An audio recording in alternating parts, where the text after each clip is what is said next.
Sekarang saya jelaskan tentang takwa ini. Ikhwan fillah, azakumullah. Masalah takwa ini masalah yang harus dijabarkan kepada kaum muslimin. Kalau disebutkan takwa, sering diartikan dengan melaksanakan perintah Allah, menjauhkan larangannya. Melaksanakan perintah Allah, menjauhkan, ini betul, kalimat ini betul. Tapi nggak dijabarkan. Melaksanakan perintah Allah seperti apa? Mentauhidkan Allah. Mentauhidkan Allah, beribadah dengan ikhlas semata-mata karena Allah. Kemudian menjauhkan larangannya, yaitu menjauhkan syirik yang paling besar.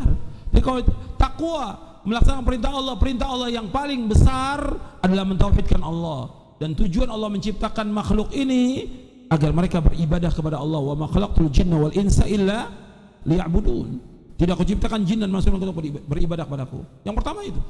Jadi ajak masyarakat ini untuk mentauhidkan Allah, menjauhkan segala macam perbuatan syirik, meninggalkan semua kesyirikan, seperti datang ke dukun, percaya kepada jimat-jimat, datang ke kubur-kubur wali, minta kepada mereka. Ini semua syirik dalam Islam.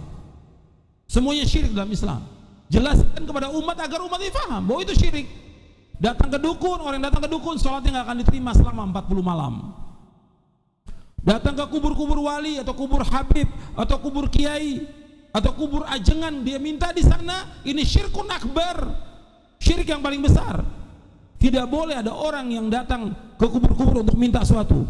Dia kalau berdoa meminta hanya kepada Allah, tidak boleh kepada yang lain. Allah menyuruh kita untuk berdoa hanya kepada Allah. Wa qala rabbukum ud'uni astajib lakum innal ladzina yastakbiruna an ibadati sayadkhuluna jahannama dakhirin. Allah berfirman dalam surah Ghafir, surah Al-Mu'min ayat 60, hendaknya kalian, wa qala rabbukum ud'uni astajib. Rabb kalian berkata, berdoalah kalian kepadaku. Jadi berdoa kepada Allah saja, tidak boleh kepada yang lain. Maka Allah akan kabulkan doa-doa kalian. Sesungguhnya orang-orang yang sombong dari beribadah kepadaku, mereka akan masuk neraka jahanam dalam keadaan terhina. Jadi harus kita mentauhidkan Allah, berdoa hanya kepada Allah, menyembelih karena Allah, bernazar karena Allah sesuai dengan syariat Allah, tawakal kepada Allah, bertaubat hanya kepada Allah, dan yang lainnya. Seluruh bentuk ibadah wajib ditujukan hanya kepada Allah saja. Qul inna salati wa nusuki wa mahyaya wa mamati lillahi rabbil alamin la syarika lahu wa bidzalika umirtu wa ana awwalul muslimin. Allah berfirman dalam surah Al-An'am, sesungguhnya salatku, penyembelihanku, hidupku dan matiku semata-mata karena Allah Rabbul Alamin, tidak ada sekutu bagi Allah. Demikian aku diperintah dan aku yang pertama Islam. Jadi seluruh bentuk ibadah wajib ditujukan hanya kepada Allah. Kalau dipalingkan kepada selain Allah, maka ini syirkun akbar, syirik yang paling besar yang Allah tidak akan redho selama-lamanya. Makanya harus jelaskan. Dan dosa syirik, dosa yang paling besar, kezaliman yang paling besar, maksiat yang paling besar, kemungkaran yang paling mungkar di muka bumi ini, syirik.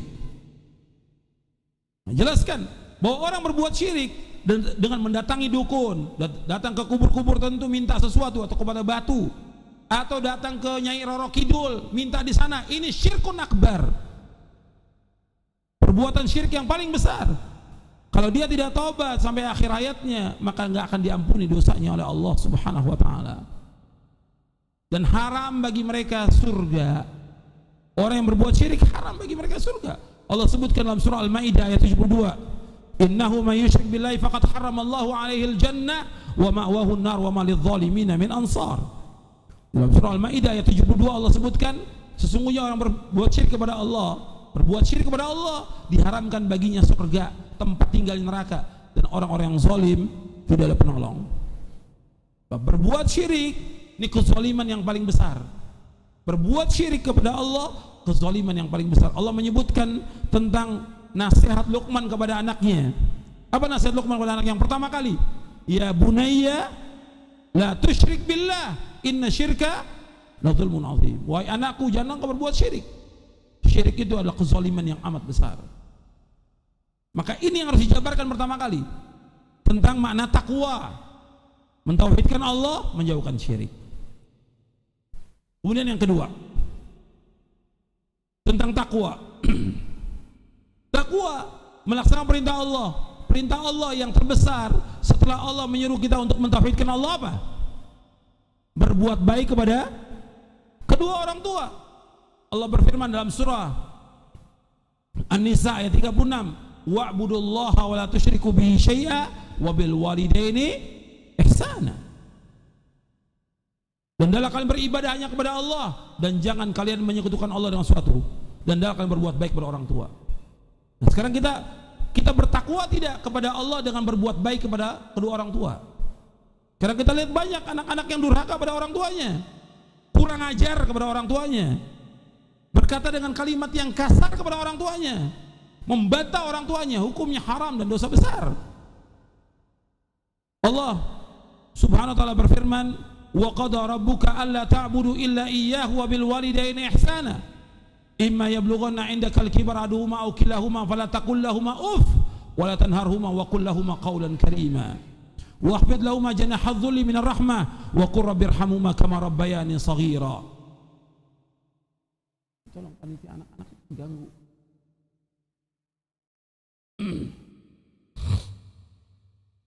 Allah berfirman dalam surah Al-Isra, Bani Israel ayat 7, surah 17 ayat 23 24. Allah berfirman, dan Allah telah mewajibkan tidak boleh kalian beribadah melainkan hanya kepada Allah saja dan berbuat baik kepada orang tua. Kalau kedua orang tua kalian sudah lanjut usia, berada di sisi kalian, maka jangan kalian berkata uff, jangan berkata ah, jangan berkata membantah, tidak boleh. Kemudian walatan haruma, jangan menengking, jangan menghentak orang tua.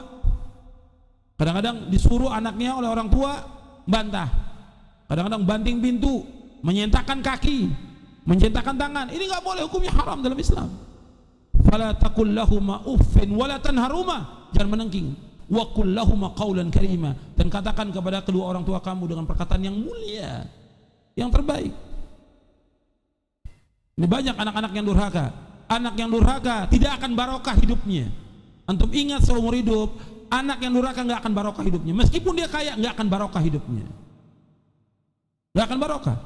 Disuruh oleh Allah SWT dalam banyak ayat untuk berbakti kepada kedua orang tua.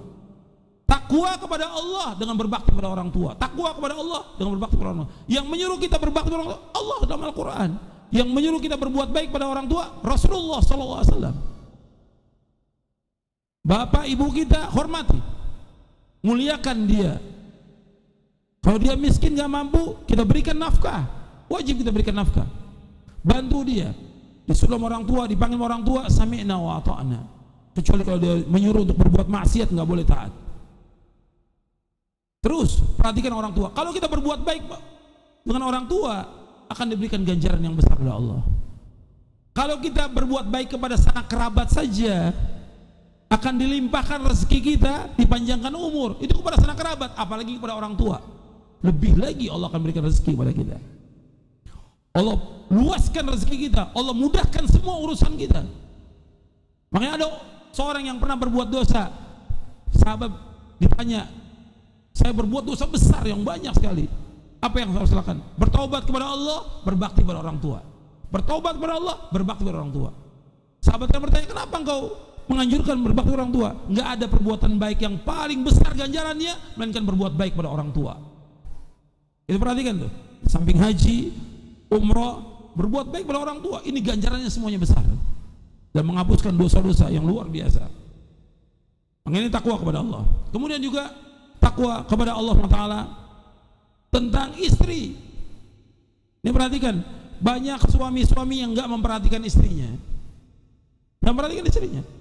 Dia ngaji, bahkan ada yang dakwah, sibuk dakwah, istrinya nggak pakai jilbab, istrinya berbuat maksiat, istrinya ngobrol dengan laki-laki lain dan yang lainnya. Ini suami ini nggak bertakwa kepada Allah Subhanahu Wa Taala. Bahkan dibiarkan anaknya berduaan dengan laki-laki lain, anak perempuan yang terbuka auratnya dibiarkan dengan laki-laki lain. Ini suami yang seperti ini, dayuth namanya. Dayuth, kepala rumah tangga yang membiarkan adanya kejelekan dalam rumah tangganya, termasuk diancam oleh Rasulullah tidak masuk surga. Nabi menyebutkan 3 golongan yang tidak masuk surga dalam satu hadis yang sahih yang diriwayatkan oleh Imam Ahmad dan Hakim. Kata Nabi, "Salatun la yadkhulul jannah, la yadkhulul jannah wa la yanzurullahu ilaihim yaumal qiyamah. Al-aq liwalidayhi wal mar'atul mutarajjilatul mutasyabbihatu birrijal wad dayyuth." Kata Nabi SAW, ada 3 golongan yang tidak masuk surga dan Allah tidak lihatnya pada hari kiamat nanti. Yang pertama 3 golongan ini, yang pertama anak yang durhaka pada orang tuanya. Yang kedua perempuan yang menyerupai laki-laki. Perempuan yang menyerupai laki-laki. Ya, pakaiannya seperti laki-laki, gayanya seperti laki-laki. Yang ketiga dayyuth, yaitu kepala rumah tangga yang membiarkan adanya kejelekan dalam rumah tangganya. Dayyuth. Makanya para suami wajib dia bertakwa kepada Allah, kepada istrinya. Bertakwa kepada Allah dengan menasihati istrinya, mengajak istrinya kepada kebaikan, dan dia berlaku lemah lembut kepada istrinya, memberikan nasihat dengan lemah lembut. Kata Nabi SAW, "Fattaqullaha fin nisa," kata Rasulullah, bertakwalah kepada Allah terhadap wanita. Nabi juga bersabda, "Wastausu bin nisa'i khaira," nasihatilah wanita dengan cara yang baik. Nasihati, sebab wanita secara umum tulang yang bengkok, kata Rasulullah SAW. Nasihati terus. Kalau dibiarkan dia akan tetap bengkok, maka terus nasihati. Kalau dipaksakan dia akan patah. Patahnya itu cerai. Dan Nabi ingatkan terus wanita ini, nasihati. Dan dia makhluk yang lemah, nasihati dengan cara yang baik agar dia bertakwa kepada Allah. Kemudian juga yang perlu diingat ya tentang wanita ini kepada para suami. Jadi dia diajak untuk berpakaian yang sempurna sesuai dengan syariat ini. Kemudian diajak mereka untuk ngaji sesuai dengan sunnah. Bahwa ada suaminya ikut sunnah, istrinya jadi tokoh ahlul bidah, bikin pengajian yang beda, nggak boleh. Dia wajib mengajak istrinya untuk sami'na wa ata'na, taat kepada ajaran Islam yang hak ini. Sebab perempuan kewajibannya taat kepada suami. Dan juga saya ingatkan kepada ibu-ibu dan kepada akhwat bahwa jalannya wanita untuk masuk surga dengan taat pada suami. Jalannya wanita untuk masuk surga dengan taat pada suami. Dan Allah tidak memberikan beban yang berat kepada wanita, tidak. Mudah. Nabi pernah menyebutkan tentang wanita yang dijamin dengan surga. Tolong diingat oleh ibu-ibu dan akhwat sekalian. Nabi menyebutkan dalam satu hadis yang diriwayatkan oleh Imam Ibn Hibban dalam kitabnya Mawaridudz Dhama'an, dan hadis ini sahih. Nabi bersabda, "Idza shallatil mar'atu khamsaha wa shamat syahraha wa hassanat farjaha wa ata'at ba'laha dakhalatil jannati min abwabil jannati sya'at." Apabila seorang wanita salat yang 5 waktu, puasa Ramadan, kemudian dia menjaga kehormatannya dan dia taat kepada suaminya, maka dia masuk surga dari pintu surga mana saja yang dia kehendaki. 4 Nabi sebutkan, sholat 5 waktu, puasa Ramadan, kemudian menjaga kehormatan, jaga atau jilbabnya, hijabnya jaga dengan sempurna. Yang keempat, taat pada suaminya, maka dia akan masuk surga dari surga mana yang dia kehendaki. Ini kabar gembira untuk para wanita, taat pada suami. Dengan taat pada suami, maka dia akan masuk surga. Kemudian yang lain lagi tentang masalah ketakwaan kepada Allah. Ini juga yang perlu diperhatikan. Takwa tentang anak-anak, kita harus sekolahkan anak-anak kita di sekolah Islam. Nggak boleh sekali di sekolah Kristen, tidak boleh. Apalagi di sekolah-sekolah ahlul bidah.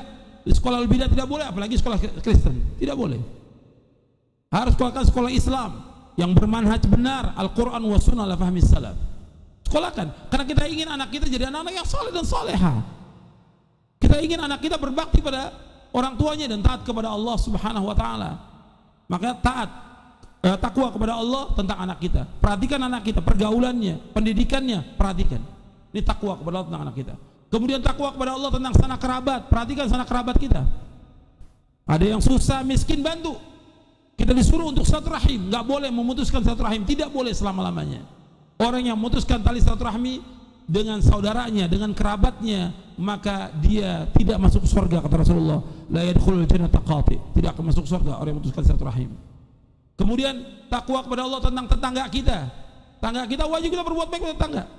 Takwa kepada Allah tentang tetangga. Kemudian juga takwa kepada Allah tentang hubungan kita. Ini perhatikan, tolong diperhatikan oleh ikhwan sekalian. Hubungan muamalah kita harus jujur dan benar.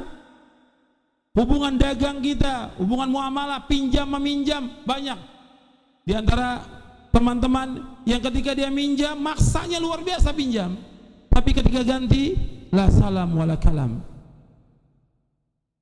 Udah dicatat 1 bulan saya akan bayar nanti setelah 2 bulan, nggak dibayar, ditagih malah marah. Ini nggak bertakwa kepada Allah dan muamalah kita. Nggak boleh bohong. Hutang ini hukumannya berat pada hari kiamat. Nabi tidak mau sholatkan orang yang berhutang, nggak mau sholatkan Nabi. Dan orang yang berhutang ini ruhnya belum bisa masuk ke surga sampai dibayarkan utangnya. Bahkan orang yang mati syahid, seluruh dosanya diampunkan oleh Allah kecuali utang. Utang. Dalam hadis yang sahih yang diriwayatkan oleh Imam Muslim, Nabi bersabda, yughfaru lisyahidi kullu dhanbin illa dain. Diampunkan semua dosanya orang yang mati syahid kecuali utang. Utangnya akan dituntut sampai hari kiamat. Tolong antum perhatikan muamalah antum. Takwa kepada Allah tentang muamalah kita. Benar atau tidak muamalah kita ini? Jujur atau tidak? Akan dituntut oleh Allah sampai hari kiamat. Kemudian ikhwan fillah, jazakumullah, ini tentang takwa, wasiat yang betul-betul luas sekali. Makanya kalau disampaikan di khutbah Jumat dijabarkan sehingga orang paham. Jangan cuma saya ingatkan diri saya dan kalian untuk takwa kepada Allah. Enggak paham mana takwa kaum muslimin. Dijabarkan, dan ini masih luas. Yang baru saya sampaikan masih sedikit ini tentang takwa ini. Masih banyak lagi pembahasan tentang masalah takwa yang dibahas oleh para ulama. Dan kita disuruh takwa kepada Allah di semua keadaan. Ittaqillaha haitsuma kunta. Bertakwa kepada Allah di mana saja kita berada, di masjid, di rumah, di pasar, di kampus, di perjalanan, takwa kepada Allah. Jangan berbuat dosa dan jangan berbuat maksiat. Wa atbi sayyi'atal hasanata huwa. Iringi perbuatan yang jelek dengan perbuatan yang baik. Niscaya perbuatan baik akan menghapuskan dosa. Perbuatan yang baik akan menghapuskan perbuatan yang jelek. Wa khaliqin nasa bi khuluqin hasan, dan bergaul dengan manusia dengan akhlak yang mulia.